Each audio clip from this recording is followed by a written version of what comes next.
ETF index mutual funds నేర్చుకుని stock మార్కెట్లో రాణించాలనుకుంటున్నారా? వెంటనే ఈ నెంబర్కి కాల్ చేయండి. నమస్కారం సార్. నమస్తే.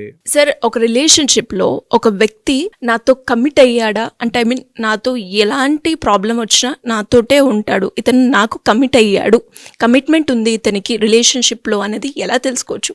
అండ్ దాంతోపాటు కొంతమందికి అసలు తెలియదు ఇది ఇంట్రెస్ట్ అతను నా మీద చూపించింది లేదంటే ఇతను నాతో కమిట్మెంట్తో ఉంటున్నాడా అనేది ఎలా తెలుసుకోవచ్చు అంటారు? డిఫరెన్స్ ఏంటి? ఫస్ట్ వచ్చేసి సూపర్ఫిషియల్ అటాచ్మెంట్ ఉంటుంది వాళ్ళకి. అంటే అవసరం ఉంటే మాట్లాడి, లేకపోతే బాగున్న రోజున మాట్లాడి, అంతా బాగుంటే ఓకేలా ఉండి సూపర్ఫిషియల్గా ఉండేదంతా ఇంట్రెస్ట్ ఎవరికైనా రావచ్చు.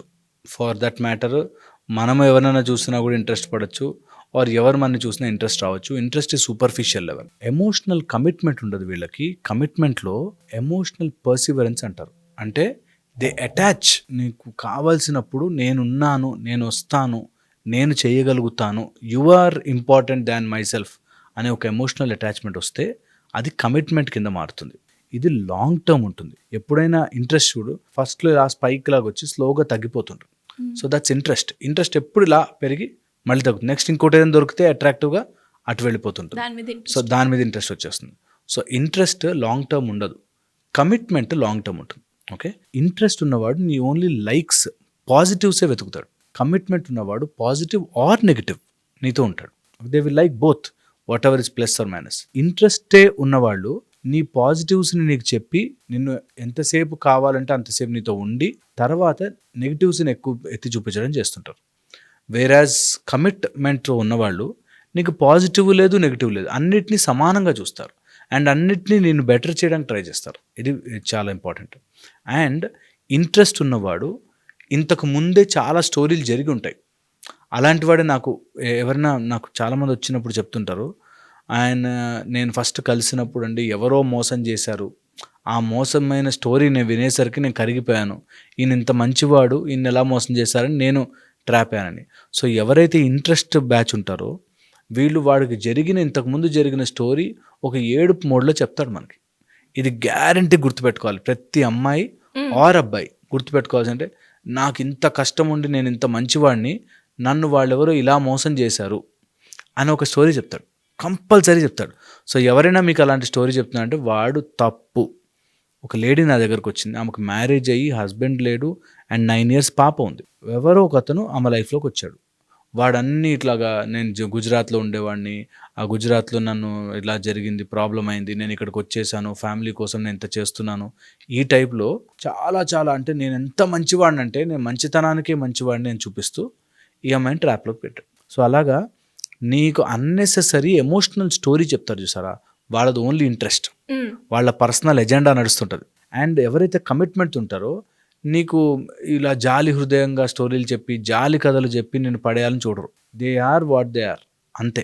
ఇంట్రెస్ట్ ఓన్లీ పైన ఇంట్రెస్ట్, సూపర్ఫిషియల్ ఇంట్రెస్ట్ ఉన్న వాళ్ళు కరెక్ట్గా టైంకి ఎప్పుడైతే మనకు అవసరమో అప్పుడు అందుబాటులో ఉండరు. ఇది చాలా ఇంపార్టెంట్, గుర్తించాల్సిన red flag and red sign. Only interest. And ఎవరైనా సరే ఇలా ఇంట్రెస్ట్ ఉన్న వాళ్ళు they expect you to understand more than they understanding. కమిట్మెంట్లో ఉన్నవాళ్ళు వాళ్ళు అర్థం చేసుకుంటారు. ఇంట్రెస్ట్లో ఉన్నవాళ్ళు ఎంతసేపు నువ్వు నన్ను అర్థం చేసుకో, నేను ఇట్లా ఉన్నాను కాబట్టి నువ్వు నన్ను అర్థం చేసుకో అనే దాంట్లో ఉంటారు. అండ్ ఇంట్రెస్ట్ ఎవరికైనా ఉండొచ్చు, not that they are committed. ఈ ఇంట్రెస్ట్ ఉన్నప్పుడు లైన్ అనేది చాలా important. Until it is commitment, line ఎవరు దాటినా వాళ్ళదే తప్పు. లైన్ దాటకూడదు, చాలా ఇంపార్టెంట్. ఆ లైన్ దాటకూడదు. ఇంట్రెస్ట్ ఉన్నవాళ్ళు నీ దగ్గర నుంచి ఫైనాన్షియల్ గాను, ఫిజికల్ గాను, ఎమోషనల్ గాను గుంజుకోవడానికి చూస్తారు, లాక్కోవడానికి చూస్తారు. So never give. ఇంట్రెస్ట్ ఉంది కదా, వాడు సరే మాట్లాడుతున్నాడు కదా, హెల్ప్ చేయాలి కదా, no way no chance. Until it is committed, no way no chance. And commitment అయ్యాక కూడా మోసాలు జరుగుతాయేమో, బట్ మెజారిటీ ఆఫ్ ఇట్ అది ఇంట్రెస్ట్గానే ఉంటుంది. ఒకసారి కమిట్ అయితే, ఎమోషనల్గా ఇన్వాల్వ్ అయి ఉంటే, long term result, long term investment అయి ఉంటే, అండ్ ఎప్పుడైనా సరే ఇలాంటివి వచ్చినప్పుడు they are having some character to them. ఆ క్యారెక్టర్ ప్రకారమే ఉంటారు వాళ్ళు. క్యారెక్టర్ ఈజ్ యువర్ కోర్ లోపల. అది సడన్గా తెలిసిపోతుంది. మనం ఇంట్రెస్ట్ ఉన్న వాడితో మాట్లాడుతుంటే సడన్గా వాడి క్యారెక్టర్ బయటపడుతుంది, సడన్గా వాడి బిహేవియర్ తెలిసిపోతుంది. అవి ఏం కాదు, అప్పుడు అలా బిహేవ్ చేశాడని కవరప్ చేసుకోవద్దు, తెలుసుకోవాలి. This interest, this is commitment అని. ఇది తెలుసుకోనని రోజులు తెలియకుండానే తప్పులు చేస్తాము, తెలియకుండానే ఇన్వాల్వ్ అవుతాము. అండ్ కొంతమంది ఎలా ఉంటారంటే ఎవడు వాడి లైఫ్లోకి వచ్చినా వీడు నిజమైన ట్రూ లవ్ ఏమో అనుకునేటట్టుగా, నిజమైన నాకు రిలేషన్ దొరికేసింది అనుకున్నట్టుగా అనుకుంటారు. అందుకే దీనికి ఒక 3-point రూల్ ఉంది. 3-point రూల్ ఏంటంటే step 1, step 2, step 3. Okay, first step వచ్చేసి వాళ్ళు మన పర్సనల్ ఫిజికల్ ఆర్ మన మెంటల్ హెల్త్కి ఎంత ఇంపార్టెన్స్ ఇస్తున్నారు. ఫస్ట్ థింగ్, నీ హెల్త్ గురించి పట్టించుకోకుండా రాత్రి అంటే రాత్రి పిలిచి, పొద్దునంటే పొద్దున్న పిలిచి, నువ్వు ఇలా తెచ్చివు, అలా తెచ్చివు, అలా చేయి, ఇలా చేయని ఫిజికల్గా మెంటల్గా మనం డ్రైన్ చేస్తున్నారంటే ఫస్ట్ ఫిల్టర్ అవుట్. అలాంటి వాళ్ళు మీ జీవితంలోకి రాకూడదు. First filter. He may be showing interest, he may say you are beautiful, you are so much, she may say you are ఇంత మ్యాచో మ్యాన్ అని చెప్పిన ఫస్ట్ లిమిట్, నన్ను ఎమోషనల్గా డ్రైన్ చేస్తుందా, first check point. Okay, second check point, ఎప్పుడు కూడా తన అవసరం ఉన్నప్పుడు, వాళ్ళ అవసరం ఉన్నప్పుడు పొగిడి, లేనప్పుడు ప్రెషర్ పెడుతున్నారంటే they are dangerous candidates. Dangerous. అవసరం ఉన్నప్పుడే అలాంటి వాళ్ళు కనపడగానే వాళ్ళకి చెప్పిన వాళ్ళకి అర్థం కాదు, స్లోగా కట్ దెమ్ ఆఫ్. వాళ్ళకి తెలియకూడదు కట్ చేసినట్టు.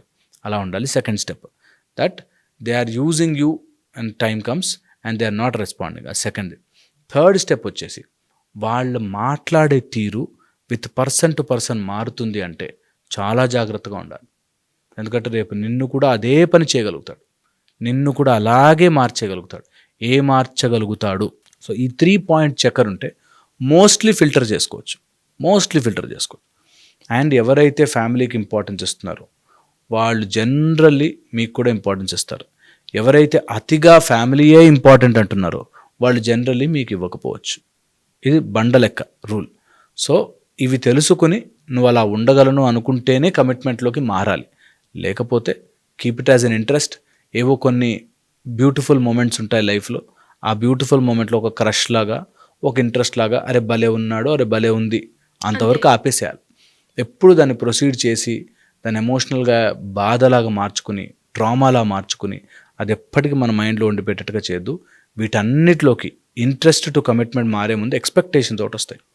ఈ ఎక్స్పెక్టేషన్ని కంట్రోల్లో పెట్టుకోవాలి. If you expect too much you will disappoint too much. అందుకని ఎక్స్పెక్టేషన్ తక్కువ ఉంచుకోవాలి. ఎంత కంట్రోల్ ఉంటే అంత మంచిది. దీనికే వీటన్నిటికీ మేము చెప్తాము, స్టమక్లో స్పిండిల్ సెల్స్ అని ఉంటాయి which connect your brain also. Okay, insula అని మన బ్రెయిన్ లోపల ఒక పార్ట్ వేర్ ఇట్ కనెక్ట్స్. అందుకే గట్ ఫీలింగ్ అంటాం చూసారా, ఆ ఫీలింగ్ చెప్తుంది దిస్ ఈజ్ రియల్ కమిట్మెంట్ కాదు. దాన్ని ట్రైన్ చేసుకోవాలి. కొంతమందికి అన్ని గట్ ఫీలింగ్, ఎవడు కనిపించినా గట్ ఫీలింగ్ చెప్పింది అన్నట్టుకుంటాం. దాన్ని ట్రైన్ చేసుకుంటే ఎగ్జాక్ట్లీ తెలుస్తుంది మనకి ఇది రైట్ పర్సనా కాదా, రైట్ రిలేషనా కాదా అని తెలుస్తుంది. దాన్ని చేసుకోవడానికి there are practices, meditations, there are breathing techniques, methods ఉన్నాయి where you know okay this is right vibe, right person. లేదనుకుంటే అనవసరంగా కమిట్ అయ్యామనుకుని ఆ ఇంట్రెస్ట్ని కాస్త డ్యామేజ్ చేసుకున్నాడు. చాలా ఇబ్బందులు పడతారు, చాలా ఫేస్ చేస్తారు లైఫ్లో. So should be very careful. డెఫినెట్గా sir. Thank you so much. Suman టీవీలో మీ పర్సనల్ అండ్ బిజినెస్ ప్రమోషన్స్ కోసం కింది నెంబర్కి కాంటాక్ట్ చేయండి.